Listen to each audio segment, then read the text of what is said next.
Boa noite. O Brasil foi o destino que mais cresceu em 2008 na emissão de turistas para Portugal. Dados do Observatório de Turismo de Lisboa indicam que o Brasil saltou de nono para quinto no mercado emissor com maior número de pernoites na hotelaria de Lisboa. O economista pós-graduado em marketing Paulo Machado assumiu o comando do turismo de Portugal no Brasil e liderará equipe responsável pela promoção turística do país. Com sede no Consulado de Portugal, em São Paulo, o Escritório do Turismo de Portugal pretende intensificar em 2009 as ações de promoção, entre elas treinamentos, capacitações e participação em eventos e feiras, além de investir na divulgação da oferta turística portuguesa junto ao consumidor final. Para falar desse assunto, então, nosso convidado, Paulo Machado. Boa noite. Boa noite, é um prazer estar aqui com você. Paulo, então a gente vê assim a questão de divulgação do destino. Portugal hoje não faz parte da divulgação do trader, do destino realmente do brasileiro. E eu vi no noticiário que houve um crescimento para Portugal. O que o brasileiro hoje procura quando escolhe o destino Portugal? O que nós constatamos que tem acontecido no caso da procura, da demanda do mercado brasileiro para Portugal é um melhor conhecimento do destino. Na verdade, Portugal hoje está na moda. Eu lembro ainda, há 2 ou 3 semanas atrás, uma apresentadora de televisão brasileira que dizia que hoje Portugal é chique. Portugal entrou no circuito dos destinos internacionais procurados pelo brasileiro. O turista brasileiro gosta de conhecer o país, vê na hospitalidade uma das principais características dessa estrutura turística e do bom acolhimento do português, encontra na gastronomia e nos vinhos também um quesito muito importante e tudo isso faz com que na volta ele possa ser mais um promotor de Portugal junto ao segmento brasileiro como turistas, angariando inclusive turistas por conta dessa experiência que ele passou a viver em Portugal e que ele passa a tecer um testemunho. O Paulo me comentava aqui antes do programa também que São Paulo é um dos maiores consumidores do mundo, se não for o maior, de bacalhau. Quando a gente fala assim de questão de ir para Portugal, já pensa em comer bacalhau. Será que eu vou comer lá bacalhau todo dia? Com certeza a carta gastronômica já mudou bastante, deve ter várias diversificações. E diversificações também da forma de fazer bacalhau. Sem dúvida, a cozinha portuguesa, ela também evoluiu, não foi só o país que se modernizou, e apesar dessa evolução, o bacalhau continua sendo um prato muito apreciado tanto pelos portugueses como também e principalmente pelos brasileiros que visitam os países. Os chefes mais renomados costumam dizer que há em Portugal pelo menos 2.100 maneiras de se fazer um bom bacalhau. E todos eles são unânimes em dizer que o segredo de fazer um bom bacalhau não é o preparo do peixe, mas sim a dessalga do peixe, tirar o sal a um peixe seco, um peixe salgado, e aí é que está o pulo do gato. A partir daí, qualquer chefe, sendo muito bom ou não, poderá fazer um excelente bacalhau e agradar o paladar. E você já arriscou fazer um bacalhau, Paula? Várias vezes e acho que com sucesso. O azeite também faz a diferença? O azeite é um dos principais fatores para contribuir com a textura do bacalhau depois de dessalgado. O bom azeite, e Portugal é um país reconhecidamente como um produtor de bons azeites, faz com que o produto tenha a sua textura transformando de uma forma muito macia e faz com que o prato tenha um sabor muito característico e enriqueça o prato do bacalhau. Não só do bacalhau, mas como outros, uma própria salada com um bom azeite é espetacular. E Portugal, o ano passado, teve o mérito de ter o melhor azeite biológico do mundo. Então, são características de um produto tradicional que com certeza enriquecem qualquer cozinha. Eu não vou faturar nada nessa, mas eu queria dizer, por exemplo, aqui no Brasil, quando eu falo em bom azeite, eu falo um bom dia. E lá em Portugal, quando você fala que é um bom azeite, qual que é a marca? Nós temos em Portugal pelo menos 100 boas marcas de excelentes azeites. Eu acho que, para não citar nenhuma marca, é importante que o consumidor escolha um azeite que seja extra virgem. Adquirindo um azeite extra virgem, tem a garantia de que vai consumir e de que comprou um azeite de excelente qualidade. A produção de vinhos também faz uma diferença para acompanhar o bacalhau, logicamente. Hoje, como está sendo feita essa questão da produção em Portugal do vinho? Portugal tem hoje mais de 10 regiões vinícolas demarcadas e tem a região vinícola demarcada mais antiga do mundo, que é a região do Douro. O Vale do Douro, onde se produz o vinho do Porto e o vinho de mesa do Douro, é patrimônio mundial da humanidade, é um lugar onde a paisagem é ímpar e também tem sido uma grande descoberta do turista brasileiro, o Vale do Douro. Tem inclusive cruzeiro para essa área, né? Você no Douro consegue fazer um cruzeiro desde o Porto até Peso da Régua, que é uma cidade no Alto Douro, à beira do Rio Douro, consegue fazer um passeio de helicóptero, você pode fazer um passeio de Maria Fumaça e dependendo da época você pode vivenciar a colheita da uva, a produção do vinho, não só do vinho do Porto, como também do vinho de mesa do Douro. Além de uma série de outros vinhos, Portugal hoje tem um vinho muito tradicional, que é o vinho espumante, produzido na Bairrada, o espumante tinto, muito tradicional para ser consumido com o leitão da Bairrada, o vinho verde, que também é o único no país. Enfim, há uma variedade muito grande de vinhos que agrada a todos os paladares. Hoje o brasileiro está procurando fazer quantos dias nessa viagem? Qual é a média? A permanência média do turista brasileiro até 5 anos atrás era de 3 dias, ou melhor, 3 pernoites. Hoje a permanência média do turista brasileiro é de 7,5 pernoites. Significa que dobrou. E dobrou porque o brasileiro cada vez mais se identifica com Portugal. O turista que visita o país procura visitar, descobrir, conhecer lugares que ele viu através da televisão, que ele acompanhou através da imprensa, que ele viu através do material promocional de divulgação imagens agora turística. estão passando de Portugal, inclusive aí. Nestas imagens nós estamos vendo o arquipélago dos Açores, como podem ver é natureza pura, é um arquipélago de origem vulcânica, com uma paisagem natural ímpar. Nós passamos do Alentejo para o Algarve, que é mais conhecido pelas suas praias, aqui na região ainda do Alentejo. O turista pode ter num país muito pequeno uma diversidade histórica, cultural e turística muito grande.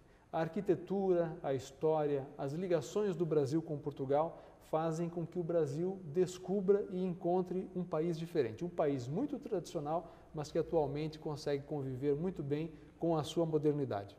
A questão da religião também influencia o brasileiro a ir a Portugal, não? Fátima é hoje um dos principais destinos religiosos do mundo. Só para você ter uma ideia, se não me engano, no ano passado o Brasil terá recebido cerca de 5 milhões de visitantes, 5 milhões de turistas. Fátima, no ano passado, recebeu 6 milhões de visitantes. É conhecido como Altar do Mundo. É o segundo maior santuário mariano do mundo, depois do nosso santuário de Aparecida aqui em São Paulo, mas que tem um apelo emocional muito grande junto do brasileiro. O brasileiro é hoje a principal nacionalidade que visita o Santuário de Fátima. E todos aqueles que visitam têm sempre uma experiência muito positiva e muito favorável para contar. Nós, até 2 anos atrás, organizamos anualmente um evento chamado Missa da Esperança, que aconteceu em Fátima com artistas brasileiros, com apresentadores de televisão do Brasil, e era um momento alto em que muitos brasileiros se preparavam para visitar Portugal nessa ocasião e participar desse momento de fé, ouvindo os nossos artistas cantando a nossa música brasileira de elevação no Santuário de Fátima. Muito bem. Nós vamos passar um take para vocês aí, rapidamente, 3 minutos, para você ter mais imagens dessa bela paisagem de Portugal. E nós, em seguida, voltamos com mais notícias. Acompanhe conosco.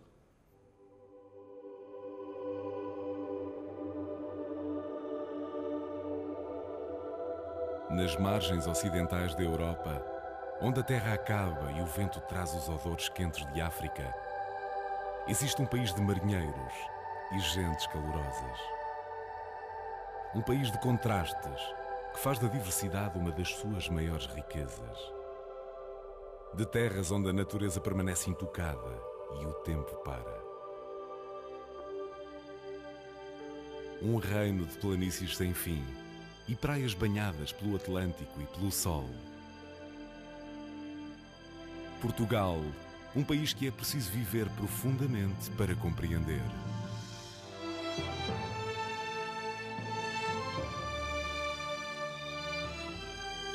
Um país de artistas que deixaram a sua marca em obras que o tornaram conhecido em todo o mundo.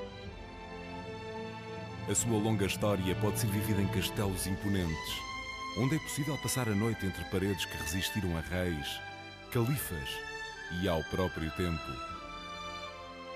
Em palácios saídos de contos de fadas, rodeados por florestas encantadas, repletas de recantos românticos. Onde até os mais enamorados partem sempre com uma nova paixão.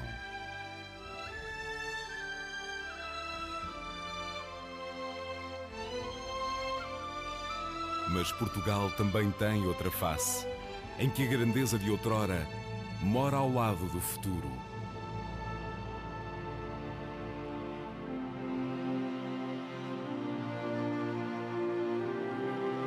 Uma nação jovem e acolhedora, que vive intensamente 24 horas por dia.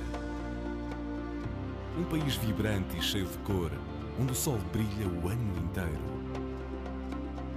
Um território onde é fácil encontrar a natureza no seu estado primordial. Em montanhas que tiram a respiração, mesmo ao viajante mais experimentado. Em locais onde a grandiosidade da paisagem compete com a majestade da fauna. E mesmo quando tudo parece visto, Portugal tem algo mais para oferecer. A possibilidade de não fazer nada. Relaxe e desfruta as praias intermináveis de um país com 850 km de costa. E depois de um dia em cheio, começa a noite com um grande jantar. Porque num país com séculos de história e alguns dos melhores vinhos do mundo, a cozinha tornou-se uma forma de arte que vale a pena apreciar.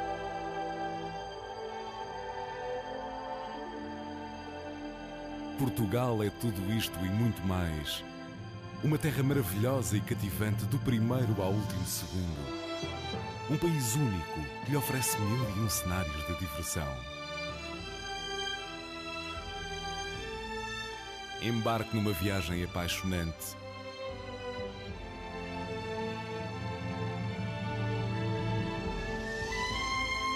Respire fundo e mergulhe numa experiência inesquecível.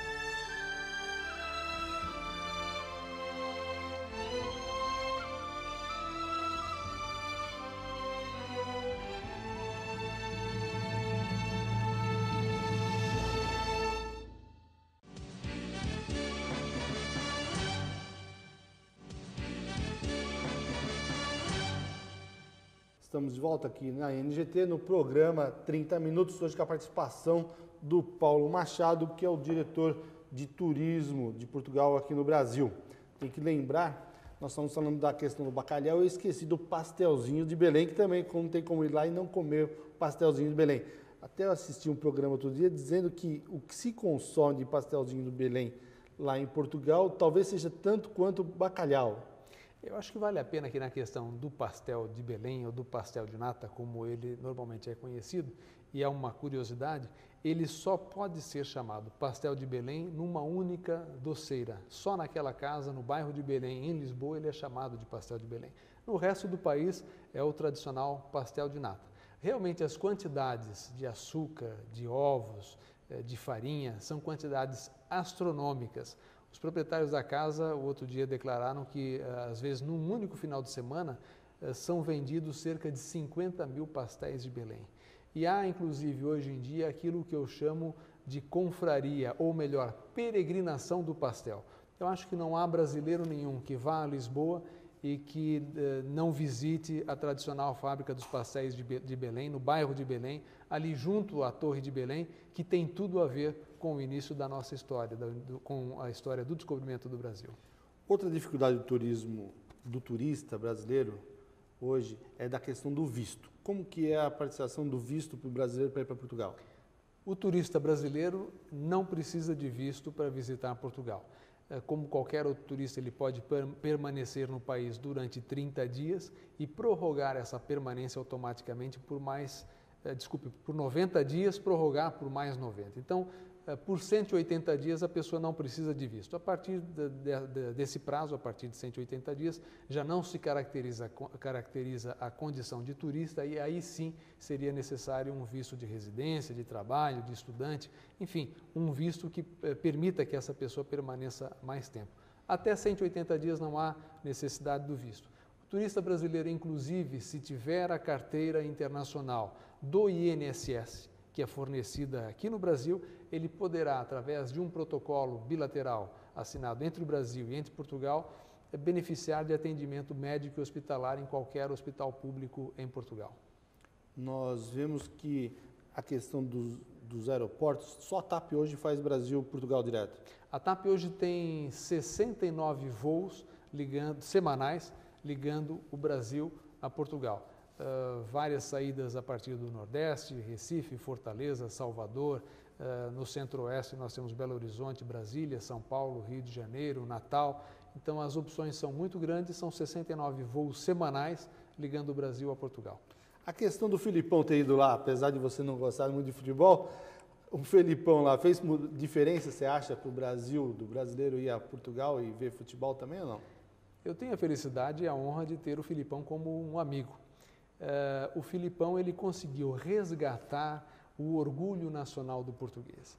Eu me lembro que quando foi em 2004, ele foi à televisão e conclamou o público português, conclamou os portugueses a se honrarem pela presença de Portugal no campeonato.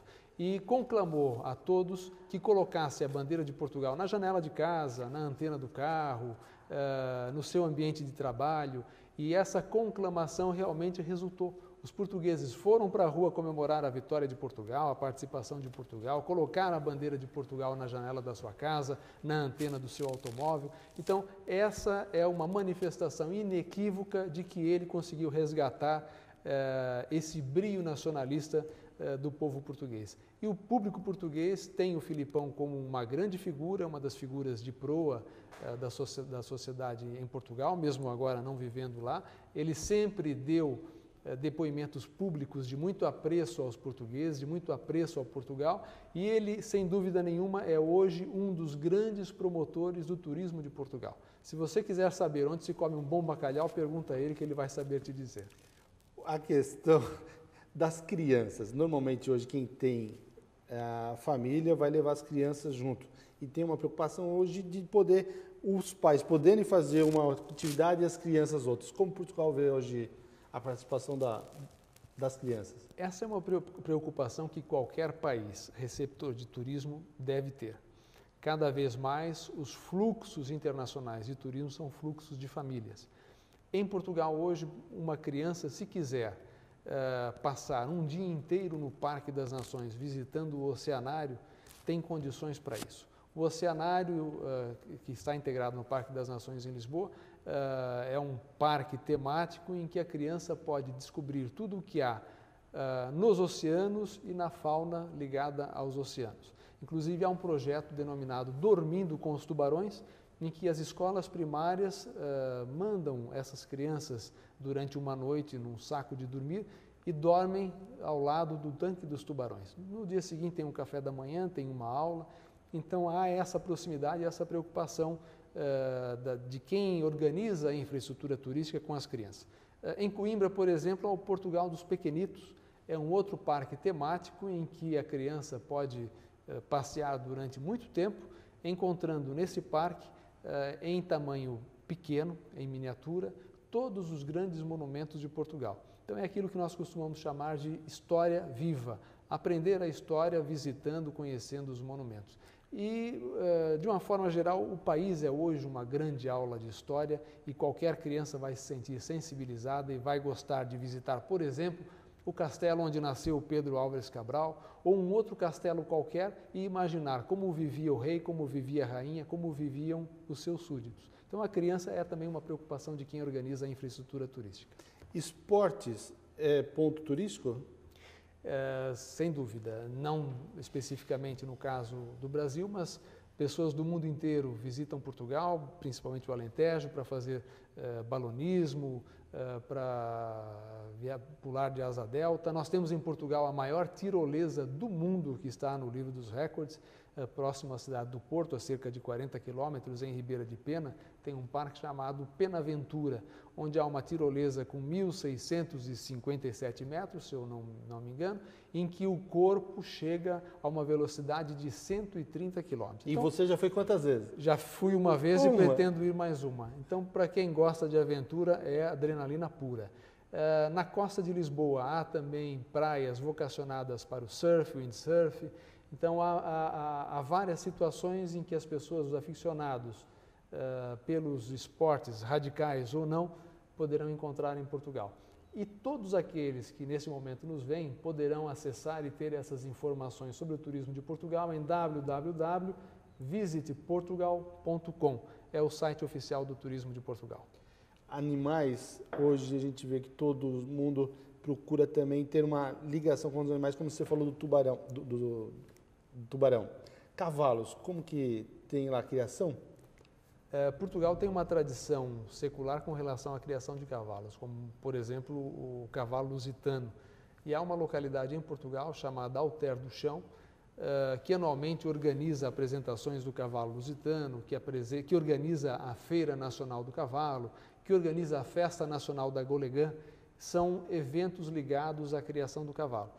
São eventos muito específicos, mas que têm sensibilizado segmentos da sociedade brasileira ligadas à agroindústria para visitarem Portugal por ocasião especificamente desses eventos.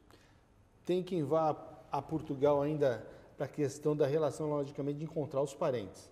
E hoje tem a questão também da cidadania, para a gente ter essa ligação com as pessoas. Como que é hoje? Vai mais brasileiros a Portugal ou Portugal vem mais ao Brasil? Portugueses vêm ao Brasil? Os fluxos turísticos de Portugal para o Brasil, do Brasil para Portugal, são muito parecidos.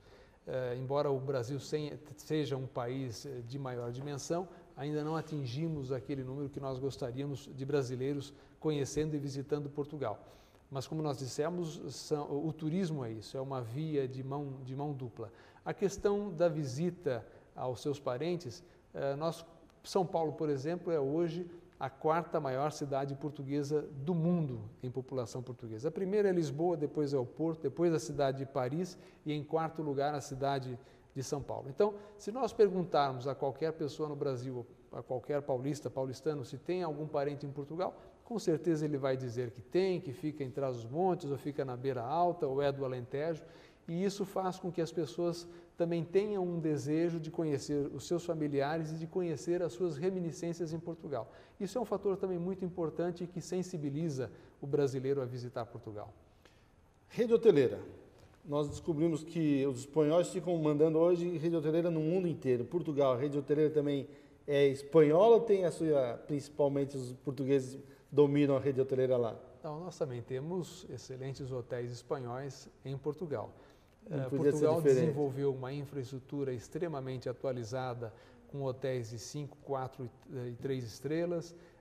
Existem as pousadas de Portugal, que são um produto espetacular e que o brasileiro gosta muito. As pousadas de Portugal são estabelecimentos hoteleiros com conforto do século XXI, muitas vezes instaladas em conventos, em castelos, em palácios do século XIV ou do século XV. Tem ideia do quanto custa uma estadia? As pousadas, uma pousada histórica vai variar aí entre 130 e 250 euros, dependendo da época do ano. Muito bem. Nós estamos chegando ao final do nosso programa. Hoje nós tivemos então a participação aqui do Paulo Machado. Queria que você desse mais uma vez o site para quem quiser fazer contato com o consulado, Para visitar a oferta turística portuguesa, www.visiteportugal.com. Nós estamos à disposição no Escritório do Turismo de Portugal para ajudar a qualquer agente de viagens ou a qualquer passageiro que precise da nossa ajuda para organizar a sua viagem em Portugal. E, por favor, Paulo, mande mais imagens para nós que nós podemos colocar durante a nossa programação aqui, até fazer uma vinheta na programação da NGT para você ter mais imagens dessa maravilha que é Portugal. Boa noite, fique conosco na nossa programação aqui na NGT. Até a próxima quarta-feira, às 20 horas.